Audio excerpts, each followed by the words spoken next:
Selamat siang semuanya, Shalom. Perkenalkan, kami dari kelompok 2 mata kuliah Sejarah Agama Kristen dan Ekumenika kelas C dengan anggota kelompok sebagai berikut.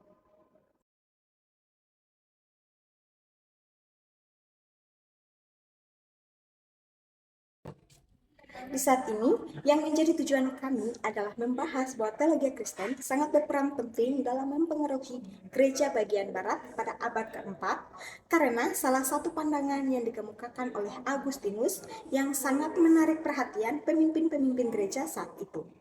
Baginya, keselamatan itu bisa didapat secara bebas yang bergantung pada kehendak masing-masing pribadi. Kemudian, kami juga membahas tentang perkembangan kesenian Kristen dalam gereja lama. Perkembangan gereja juga dipengaruhi oleh pergerakan awal yang dipengaruhi oleh pergerakan bangsa Jerman di Eropa yang menimbulkan tantangan baru serta munculnya kepausan yang memperkuat otoritas gereja. Pada masa Karel Agung, gereja dan negara makin erat dengan pembaruan gereja dan pendidikan. Kita masuk ke pembahasan yang pertama, yaitu zaman Agustinus. Poin yang pertama yaitu tokoh-tokoh besar gereja barat.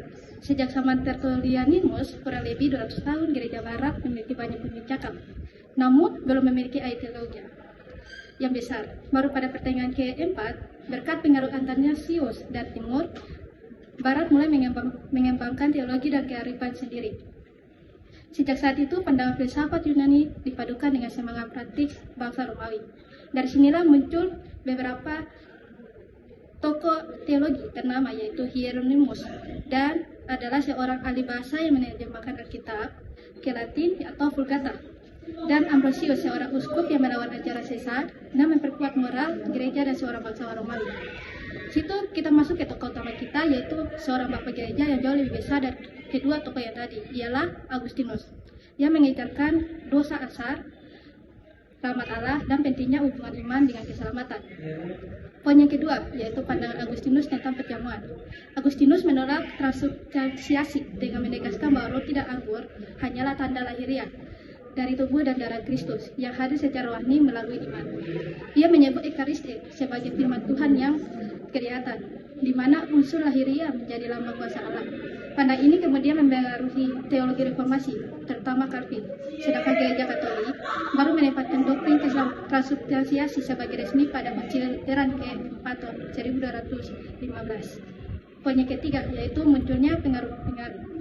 Pada zaman Agustinus, muncul beberapa pengaruh penting. Yang pertama, filsafat sejarah teologis eskatologis yang melihat sejarah sebagai rencana Allah menurut kerajaannya. Pengaruh kedua yaitu Neoplatonisme dan Platonisme dalam konsep waktu, keberadaan, dan etika. Poin yang ketiga, pengaruh teologi Kristen abad pertengahan yang menempatkan gereja sebagai otoritas tertinggi dalam tatanan sosial. Selain itu, ada pengaruh asketisme yang berkembang sebagai gerakan hidup sederhana, disiplin rohani, dan pengendalian diri yang kemudian menjadi dasar monatisme, serta bentuk-bentuk nilai moral dan spiritual gereja barat. Poin yang keempat, kita membahas tentang kasih karunia dan predestinasi. Manusia lahir dengan dosa asal dan hanya dapat diselamatkan oleh kasih karunia Allah yang mutlak. Doktrin keselamatan atau predestinasi berarti Allah telah menentukan sejak kekekalan siapa yang akan diselamatkan berdasarkan kasih karunia-Nya, bukan usaha manusia. Poin yang kelima, pertikaian Agustinus dan Pelagius tentang dosa rahmat. Nah, menurut Pelagius, seorang rahib dari Britania yang tinggal di Roma, Pelagius menolak doktrin dosa asal dan berpendapat bahwa manusia lahir dengan kehendak bebas tanpa noda dosa yang membuat manusia mampu memilih kebaikan dengan bimbingan ajaran Yesus. Sementara Agustinus menegaskan bahwa manusia dilahirkan dengan dosa asal yang menodai kehendak bebasnya, sehingga manusia hanya bisa diselamatkan oleh anugerah Allah. Gereja resmi menolak ajaran Pelagius pada Konsili Kartago tahun 418 dan Efesus pada tahun 431, serta menolak kompromi semi-pelagianisme yang kemudian muncul terkait pertengkaran ini. Semi-pelagianisme mengajarkan bahwa manusia memulai usaha keselamatan dan kemudian dibantu rahmat Tuhan.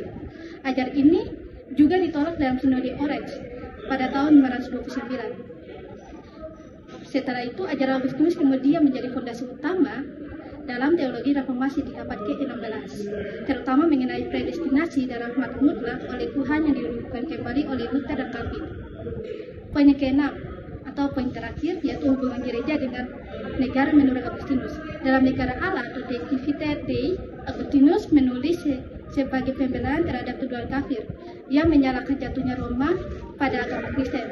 Dia menguraikan adanya dua kerajaan, yaitu dua kerajaan surga yang kekal. Satu kerajaan surga yang kekal, rohani dan suci, serta kerajaan dunia yang bersifat sementara dan berdosa. Baik, sekarang kita akan masuk ke dalam pembahasan yang kedua, yaitu tentang kesenian Kristen dalam gereja lama. Nah, dalam pembahasan ini ada beberapa yang akan kita bahas. Yang pertama itu ada pembangunan Basilika Besar. Pembangunan Basilika Besar ini dimulai sejak zaman Konstantinus Agung, dan gereja ini didirikan oleh jemaat Kristen, yaitu gedung kehakiman dan penjagaan dalam kekaisaran Roma. Gedung-gedung ini berbentuk sederhana, menyerupai bilik atau kamar, dan bentuknya 4 persegi panjang, dengan 2 bagian yang lebih rendah, sebelah menyebelah, yang terpisah dari bilik tengah oleh tiang-tiang batu. Yang selanjutnya kita akan membahas tentang mosaik. Nah, mosaik ini adalah potongan-potongan kecil atau disebut sebagai tesserae, yaitu berupa batu atau kaca, yang dipilih karena sifatnya yang tahan lama dan cemerlang. Berikutnya kita akan membahas tentang simbol-simbol Kristen. Nah, dalam simbol-simbol Kristen ini ada beberapa bagian atau 2 poin. Yang pertama itu ada Ekaristi dan keselamatan.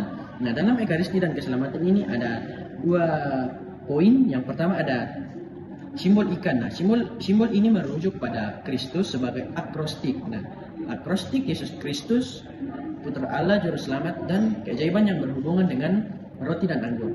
Yang kedua ada anggur dan roti. Nah, ini melambangkan darah dan tubuh Kristus yang menekankan sakramen perjamuan kudus. Bagian yang kedua yaitu ada kehidupan kekal dan penebusan. Dalam kehidupan kekal dan penebusan juga ini terbagi dalam 2. Yang pertama ada sumber kehidupan. Ini melambangkan baptisan, keselamatan, dan kerinduan jiwa akan Tuhan. Nah, yang kedua yaitu krisogram.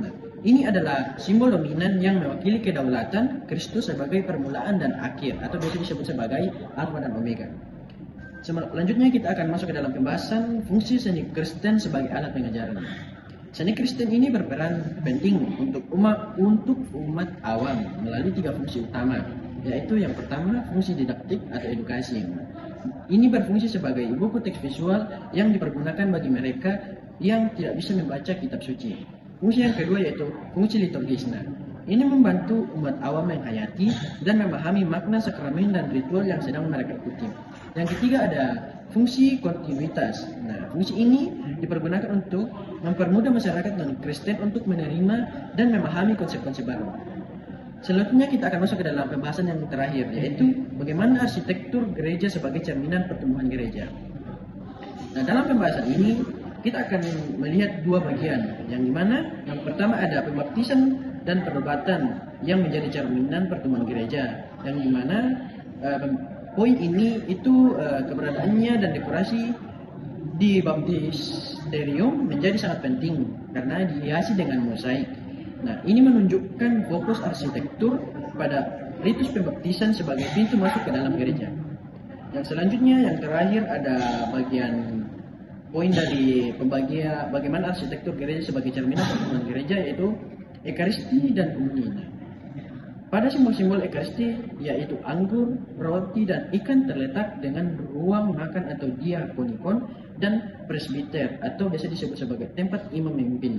Hal ini mencerminkan kebutuhan arsitektur untuk menampung praktik komuni yang terstruktur dan sentral. Baik, di sini kita akan membahas tentang poin yang ketiga, yaitu di mana gereja barat menempuh jalan baru. Dan poin yang harus kita pelajari di sini yaitu dalam poin yang pertama, yaitu runtuhnya Kekaisaran Romawi Barat pada tahun 476 Masehi, yang dimana dipicu oleh beberapa faktor, yaitu faktor yang pertama faktor internal yang dipengaruhi dari dalam sendiri, di mana adanya kelemahan kepemimpinan dan ketidakstabilan politik, bahkan juga ada korupsi dan perebutan kekuasaan, bahkan juga birokrasi yang tidak efisien, sehingga mengakibatkan faktor ini mempengaruhi keruntuhannya Kekaisaran Romawi Barat dari dalam, dan juga adanya inflasi dan penaikan pajak yang tinggi. Dan adapun faktor dari luar itu sendiri yang mengakibatkan keruntuhannya Kekaisaran Romawi Barat itu, yang pertama adalah krisis militer yang dialami oleh uh, Kekaisaran Romawi Barat yang mempengaruhinya sehingga mengambil anggota militer dari luar yang dapat mempengaruhi keruntuhan Kekaisaran Romawi Barat yang mengakibatkan celah untuk masuknya bangsa barbar ke Kekaisaran Romawi Barat itu sendiri. Yang berikut juga adanya faktor dari luar, yaitu migrasi besar-besaran dari bangsa barbar yang masuk ke Kekaisaran Romawi Barat pada saat itu, sehingga mengakibatkan gelombang migrasi dan invasi yang langsung dan juga adanya penjarahan di Roma. Nah, dari sini secara tradisional menandai bahwa akhir dari Kekaisaran Romawi Barat ini adalah pada tahun 676 Masehi. Di situ ketika pemimpinan Jermani Odoacer menggulingkan Kaisar Romulus Augustulus, yang menandai bahwa peristiwa itu menandai akhir dari Kekaisaran Romawi Barat itu sendiri. Baik, selanjutnya kita akan masuk dalam yang kedua, yaitu penyebaran monetisisme Benedikti, di mana ini berfokus pada pengembangan pembelajaran peradaban yang mempengaruhi atau membangun masyarakat yang berpusat pada pembangunan masyarakat itu sendiri, di mana diakibatkan pada runtuhnya Kekaisaran Romawi Barat, sehingga peran monetisisme Benedikti ini sangat berpengaruh dalam membangun kembali masyarakat Romawi Barat yang sudah runtuh, terkhususnya di budaya di Eropa Barat. Nah, di sini kita akan dalam monetisisme ini yang berperan penting yaitu para biara Benedikti, yang dimana mereka menyebarkan dan memelihara kekristenan atau bentuk monetisisme di Eropa selama abad pertengahan. Dalam penyebaran monetisisme ini, peran biara sangat penting karena mereka sebagai pusat pembelajaran, pendidikan, dan budaya di Eropa setelah runtuhnya Kekaisaran Romawi tersebut. Sehingga disinilah peran biara itu sangat penting bagi pengembangan kestabilan kembali runtuhnya Kekaisaran Romawi Barat itu sendiri. Baik, dan selanjutnya kita akan membahas tentang alasan bangsa barbar masuk ke Kekaisaran Romawi Barat itu sendiri. Yang pertama, perlu kita ketahui bahwa sebutan bangsa barbar ini disebutkan bagi mereka yang bukan suku Yahudi, yaitu di mana ada Visigoth, Ostrogoth, Vandal, Frank, dan Hum yang masuk ke wilayah Romawi terutama karena tekanan serangan bangsa Hun yang besar yang memicu migrasi massal, serta adanya daya tarik yang besar bagi bangsa barbar, yaitu kekayaan Romawi dan peradaban Romawi. Walaupun dalam keadaan kelemahan, tapi mereka mempunyai daya tarik yang besar untuk bangsa barbar itu sendiri masuk ke wilayah mereka. Selanjutnya juga kita akan bahas tentang pertobatan Raja Clovis, yang dimana Raja Clovis melihat bahwa keadaan di negeri-negeri itu genting karena rakyatnya sebagian Arian dan sebagian Katolik. Maka diambilnya keputusan untuk masuk Katolik bersama rakyatnya sendiri, supaya persatuan dalam kerajaannya terjamin dan segala harta benda agama dan kebudayaan gereja Kristen dapat diterima oleh bangsanya sendiri. Dan dampak dari pertobatan Raja Clovis ini, yaitu gereja Katolik semakin berpengaruh di Eropa Barat, kerajaan Frank menjadi lebih stabil, rakyat lebih mudah menerima ajaran Kristen, dan hubungan politik dan gereja makin erat. Bahkan juga pertobatan Clovis ini mendorong bangsa Jerman lain untuk mengikuti jejaknya masuk Katolik. Baik, selanjutnya juga kita perlu ketahui bahwa Paus Gregorius Agung, yaitu 590 sampai 604, yang dimana Paus Gregorius Agung ini menetapkan modal kepausan abad pertengahan dengan membentukkan kepemimpinan rohani dan duniawi, mengisi kekosongan kekuasaan, serta mengelola aset gereja. Ia juga mereformasi liturgi dengan menyusun misa dan ibadat harian, serta meninggalkan warisan musik suci berupa Gregorian Chant sebagai tokoh sentral yang mengisi misi penting Inggris pada tahun 596 melalui Agustinus dan Canterbury untuk mengkristenkan bangsa Anglo-Saxon yang berhasil mengikat Inggris ke Roma. Selain itu, melalui karya tulisnya, Gregorius menjadi pujangga gereja dan pengaruh intelektualnya bertahan berabad-abad. Dan juga Gregorius juga memperkenalkan gelar Serforum Die sebagai simbol kerendahan hati.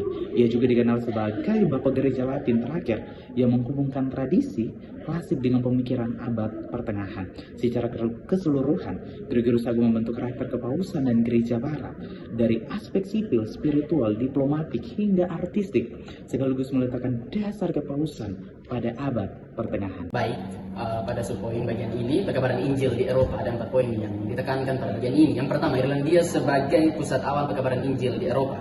Pada poin yang ini saya menjelaskan bahwa Injil pertama kali dibawa ke Irlandia, sebuah negara di bagian barat laut Eropa, oleh seorang misionaris Kristen bernama Petri sekitar tahun 432. Pada awal pemberitaan Injil, pekabaran Injil tidak terlalu diusahakan oleh gereja. Namun pada tahun 500 mulai muncul kesadaran di gereja akan panggilan pekabaran Injil kepada segala bangsa. Ini menyebabkan banyak rahib merasa terpanggil untuk memberitakan Injil kepada segala bangsa. Poin yang kedua, misi rahib Irlandia dan Inggris. Misi utama mereka ialah cuma 2, yaitu memberitakan Injil kepada segala bangsa dengan berkhutbah dan mendirikan biara-biara sebagai pusat pendidikan dan spiritual. Banyak rahib yang merasa terpanggil untuk memberitakan Injil di berbagai negara di Eropa seperti di Inggris, Skotlandia, seperti di Inggris dan Skotlandia. Tokoh-tokoh tersebut ialah Columbanus dan Wilbur. Poin yang ketiga, pengutusan rahib-rahib oleh Gregorius Agung. Sejak abad ke-5, bangsa Angel dan Sax mulai masuk ke Inggris dengan tujuan menyebarkan budaya dan kepercayaan dari bangsa Angel dan Sax, yaitu agama pangan. Kemudian bangsa Angel dan Sax mulai mengganggu gereja yang didirikan oleh rahib-rahib Irlandia dan Inggris pada poin yang tadi. Ini membuat Paus Gregorius Agung mengutus 40 rahib Benediktin ke Inggris pada tahun 596 yang dipimpin oleh seorang kepala biarawan bernama Augustinus untuk memasehikan bangsa Angel dan Sax lewat keteladanan hidup, pelayanan kasih, dan pengajaran yang sabar. Poin yang terakhir, bangsa-bangsa yang bertobat dan masuk Kristen. Kejadian ini dimulai dari pemberitaan Injil pertama kali dibawa oleh Petri. Pada poin yang pertama sudah dibahas, hingga pengutusan rahib-rahib oleh Gregorius Agung pada tahun 596. Bangsa-bangsa yang bertobat ialah bangsa Angels, bangsa Sax, dan bangsa Fris serta bangsa Prince hingga bangsa Sagot. Ini tentunya tidak terlepas dari peran biara sebagai pusat penyebaran agama Kristen yang berhasil mengubah keyakinan bangsa barbar yang dulunya mempercayai agama pangan, dan juga sebagai biara sebagai tempat pendidikan bagi penduduk lokal. Baik, dalam bab kelima ini kita akan membahas tentang kerajaan gereja dalam kerajaan Karel Agung. Yang pertama kita harus perlu ketahui bahwa siapa itu Karel Agung. Karel Agung adalah raja kaum Frank dan kemudian kaisar Romawi Suci yang merupakan cucu dari kaum Martel dan putra dari Raja Pepin. Ia memerintah dari tahun 758 hingga wafatnya pada tahun 814 dan dikenal sebagai Bapak Eropa karena perannya dalam menyatukan sebagian besar wilayah Eropa Barat. Latar belakangnya juga bahwa Karel Agung dan misinya itu membuat suatu kerajaan Kristen yang bersatu dengan menyatukan beberapa ajaran Kristen. Pada 24 September 768, setelah Pepin meninggal dunia, Karel Agung dan adik laki-lakinya bernama Carloman mewarisi seluruh kekuasaan atas kerajaan Franka. Pada tahun 771, Carloman meninggal dunia, maka Karel Agung menjadi penguasa tunggal yang menggantikan ayahnya. Pada masa pemerintahannya, Karel Agung memberikan perhatian dalam bidang pendidikan, budaya, pemerintah, dan ekonomi. Dalam bidang ekonomi, Karel Agung berhasil menata kembali sistem feudalisme yang sebelumnya mengalami kemerosotan. Sistem feudalisme di Eropa mulai tumbuh sekitar tahun 500, tepatnya pada saat runtuhnya Romawi Barat pada tahun 476. Berikutnya kita akan membahas tentang misi untuk menyatakan reformasi gereja. Karel Agung ingin mempersatukan Eropa Barat sehingga merupakan suatu budaya, suatu badan yang kuat yang jiwanya gereja Katolik. Tetapi gereja itu tetap bercorak gereja negara. Karel membentuk kembali Eropa abad pertengahan awal dengan menyatukan bagian besar Kristen Latin dan berkontribusi terhadap pelestarian pembelajaran bahasa Latin klasik. Dengan demikian ia meletakkan fondasi untuk perkembangan politik dan budaya di Eropa selama berabad-abad yang akan datang. Dia termasuk di antara orang-orang yang paling penting sejajar dengan Heraclius dan Byzantium, Nabi Muhammad, dan Zhu Wendi, pendiri dinasti Sui Cina, yang berkontribusi dalam pembentuk dunia Eurasia pasca klasik. Yang berikut juga kita akan membahas tentang mengapa Paus memberikan Karel Agung gelar seorang kaisar dan bagaimana kolaborasi gereja dan politik. Paus memberikan gelar kaisar kepada Karel Agung karena ia dianggap pelindung gereja dan mampu membangkitkan kembali simbol kekaisaran. Romawi di barat. Kolaborasi gereja dan politik terlihat ketika Paus memberikan legitimasi rohani kepada penguasa, sedangkan Karel memberikan perlindungan militer serta dukungan bagi misi Kristen. Peran Karel dalam gereja tampak dari usahanya membangun sekolah, memperbaiki disiplin rohaniwan, serta menyatukan ajaran Kristen agar selaras dengan kehidupan masyarakat dan memperkuat kerajaan Kristen di Eropa. Pertikaian antara Paus dan Kaisar. Kita masuk pada poin yang pertama, yaitu membahas tentang Kaisar Henry keempat dalam masa kepemimpinan tahun 1056 sampai 1106, merupakan seseorang yang menolak larangan tentang investitur dan diekskomunikasi, dan kemudian melakukan perjalanan ke Kolossal tahun 1077 untuk mendapatkan pengampunan dari Paus. Konflik ini merupakan tentang otoritas Kaisar dan memperkuat posisi Paus. Putra Henry keempat yaitu Henry kelima, ia juga melanjutkan konflik ayahnya, tetapi akhirnya berdamai melalui Concord of Worms tahun 1120. Kita masuk pada pembahasan yang kedua tentang siapa yang lebih berkuasa di abad ke-9. Pada poin ini, pada abad ke-9 pertarungan kekuasaan antara Paus dan Kaisar berlangsung ketat. Paus mengklaim memiliki otoritas rohani tertinggi sebagai wakil Kristus di dunia. Ia menekankan bahwa keselamatan jiwa jauh lebih penting dibanding urusan duniawi. Sementara itu, Kaisar, terutama dalam Kekaisaran Romawi Suci, memegang otoritas politik dan militer, merasa sebagai pelindung gereja dan berhak mencampuri urusan gerejawi. Konflik muncul karena Paus ingin menegaskan supremasi rohani atas dunia, sedangkan Kaisar ingin memastikan bahwa kekuasaan politik tetap dominan dalam kehidupan gereja. Pada poin yang ketiga tentang masalah pengangkatan uskup. Uskup pada masa itu bukan sekadar pemimpin rohani, melainkan juga pemilik tanah dan pejabat politik yang berpengaruh pada saat itu. Kaisar sering menunjuk uskup melalui praktik investitur demi menjamin kesetiaan politik. Paus menolak keras karena menganggap hal itu mencemari kekudusan gereja dan merusak independensi rohani. Pertikaian ini berkembang menjadi kontroversi investitur pada abad ke-11 yang akhirnya diselesaikan melalui Concord of Worms tahun 1122. Dengan kompromi, gereja mengatur urusan rohani, sementara Kaisar tetap punya pengaruh politik tertentu. Kita masuk pada poin yang keempat, yaitu penobatan Kaisar dan Paus. Penobatan Clemens oleh Paus Leo ketiga pada tahun 800 menjadi simbol besar hubungan antara gereja dan negara.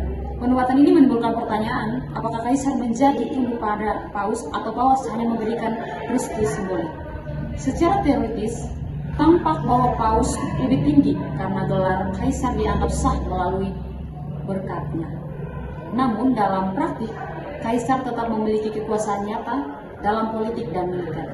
Hal ini menciptakan hubungan ambigu. Paus memberi legitimasi rohani terhadap Kaisar tentang penguasa politik utama. Pertikaian antara Paus dan Kaisar pada abad pertengahan antara konflik tarik-menarik antara supremasi rohani dan supremasi politik. Paus menegaskan kekuasaan gereja di atas negara, sedangkan Kaisar berusaha mengontrol gereja demi stabilitas politik. Masalah utama berkisar pada pengangkatan uskup dan penobatan Kaisar, yang akhirnya memperlihatkan hubungan saling membutuhkan, tetapi juga tetap tentang persaingan.